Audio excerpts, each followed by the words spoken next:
Hi, everybody. This week I spent some time traveling across Iowa talking with folks about rebuilding an economy where, if you work hard, you and your family can get ahead.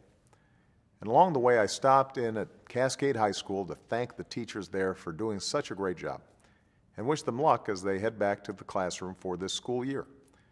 There's nothing more important to our country's future than the education we give our kids. And there's no one more important to that education than the person in the front of the classroom. Teachers matter. Most work tirelessly with modest pay, sometimes digging into their own pocket for school supplies just to make a difference. They give everything for our kids, and in return, we should invest in them. But here's the thing. This year, several thousand fewer educators will be going back to school. Since 2009, we've lost more than 300,000 education jobs, in part because of budget cuts at the state and local level. Think about what that means for our country. At a time when the rest of the world is racing to out-educate America, these cuts force our kids into crowded classrooms, cancel programs for preschoolers and kindergartners, and shorten the school week and the school year. That's the opposite of what we should be doing as a country. States should be making education a priority in their budgets, even in tough fiscal times. And Congress should be willing to help out, because this affects all of us. That's why part of the jobs bill that I sent to Congress last September included support for states to prevent further layoffs and to rehire teachers who'd lost their jobs.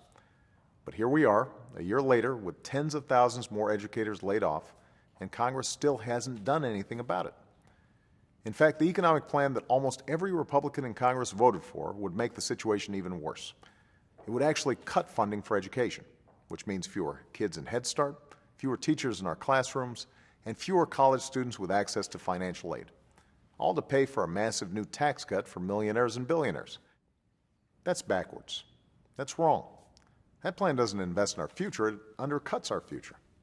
If we want America to lead in the 21st century, nothing is more important than giving everyone the best education possible, from the day they start preschool to the day they start their career. That's why we launched a national competition to improve our schools.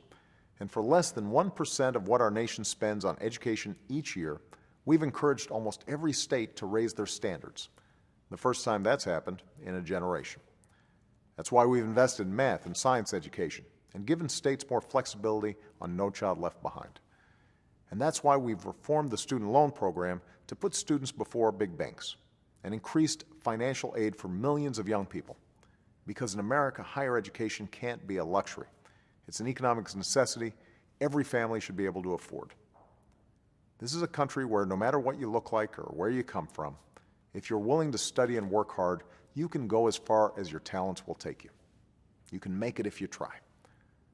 I am only the President of the United States today because of the chance my education gave me. And I want every child in America to have that same chance. That's what I'm fighting for. And as long as I have the privilege of being your president, that's what I'm going to keep fighting for. Thanks, and have a great weekend.